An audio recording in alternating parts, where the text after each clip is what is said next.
Standbein schwingen. Doch bevor wir das tun, schauen wir erst noch nach Günzburg zu Andreas Strobel. Er hat nämlich eine besonders scharfe Leidenschaft. Er baut Chilis an. Und zwar in allen möglichen Formen und Farben. Ja, sogar violette Chilis wachsen bei ihm im Garten. Warum die scharfen Früchte sich bei ihm so wohlfühlen, das kann er sich eigentlich selber nicht so genau erklären. Er sagt, den grünen Daumen hat er von seinen Eltern geerbt. Wir haben ihn in seinem Chili-Paradies mal besucht. Beim Blick in Andreas Strobels Garten könnte man meinen, man sei in Südamerika gelandet. Aber weit gefehlt. Inmitten eines Wohngebiets in Günzburg hat der Hobbygärtner verschiedene Chilisorten angepflanzt. Warum Chilis?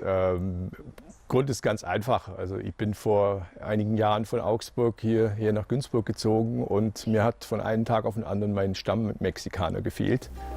Scharfes Essen mag Andreas Strobel schon seit jeher. Unter dem Namen Chili Guerilla betreibt er seit Anfang dieses Jahres einen erfolgreichen Blog auf Instagram. Mehrere tausend Follower verfolgten die Anzucht seiner Chilis bis hin zur Ernte. Einer davon ist der amerikanische Soßenhersteller Tito Vazquez, der dem Günzburger ein paar Samen geschickt hat. Seitdem wachsen in Andreas Strobels Garten nicht nur gewöhnliche Jalapenos, sondern auch sogenannte Superhots. Das waren unter anderem die Carolina Reaper, die schärfste Chilisorte der Welt. Dann die Ghost Pepper, auch Butioloquia genannt. Das ist die drittschärfste meines Wissens. Und eben die Trinidad Butch Scorpion. Und die wiederum ist die zweitschärfste und auch die aromatischste, die ich jetzt aus der Sorte kenne, vom Geruch her. Im Essen ist es eine andere Sache, die ist ein bisschen zu scharf, um sie roh runterzuschlucken. Dem Chili-Züchter geht es ohnehin nicht um neue Schärferekorde, sondern um den Geschmack der roten Schoten. Der Duft von einer aufgeschnittenen Habanero oder auch von diesen Superhots, der ist was mit nichts zu vergleichen ist. Das ist ein floraler Duft, das ist ein Obstduft. Verschiedenste Obstsorten kommen da irgendwo ins Spiel, von Mango über Pfirsich bis hin zu Erdbeeren. Man kann das alles irgendwo erstmal riechen und man kann sich eigentlich kaum dem entziehen und versucht die natürlich dann auch mal zu probieren, zu essen. Da die meisten seiner Chilis für europäische Gaumen in purer Form ungenießbar wären, werden sie zu verschiedenen Chutneys, Cayennepfeffer oder Soßen weiterverarbeitet. Neben dem Genuss hat Andreas Strobel einen weiteren Nebeneffekt entdeckt: die positive Wirkung bei chronischen Schmerzen. Ich habe auch etliche Übungen schon gelernt, auch in diversen Schmerztherapien, auf Rehas, die mir ein bisschen immer geholfen haben, um das ein bisschen zu durchbrechen.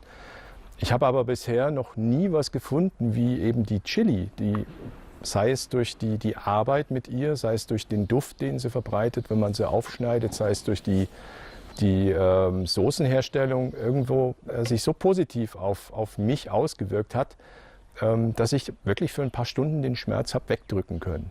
Und das eigentlich jetzt ohne das bewusst zu machen, sondern das war einfach so. Und ich habe das Gefühl, ich steuere da auf meine Mitte zu. Eine Sonderbehandlung bekommen die Chilis deshalb aber nicht. Aber auf einen guten Biodünger legt Andreas Strobel bei der Pflege seiner Chilipflanzen Wert. Außerdem verrät er uns sein Spezialrezept. Was aber auch ganz toll ist, vor allem in der Blütephase, und das kann jeder machen und das ist auch kein großes Geheimnis, Eierschalen. Einfach sammeln, wenn man Frühstücksei gegessen hat, nicht wegwerfen die Schale, sondern trocknen lassen, verreiben zu kleinem Pulver oder feinem Pulver und das dann entsprechend ein bisschen unter die Erde mischen oder mit eingießen. Calcium brauchen die gerade in der Blüte- und Wachstumsphase, also wenn die Pods, sagen die Amis dazu oder die Amerikaner dazu, wenn die Früchte praktisch größer werden, brauchen die Nährstoffe in Form von Calcium in wirklich großer Menge und das sieht man dann auch, wenn man sie zuführt. Wenn man es weglässt, kann es auch sein, dass eine toll aussehende Frucht von innen plötzlich anfängt zu faulen, weil die einen Nährstoff einfach zu wenig hat. Dieses knallrote Exemplar zeigt, dass sich die Chilis bei Andreas Strobel jedenfalls wohlfühlen.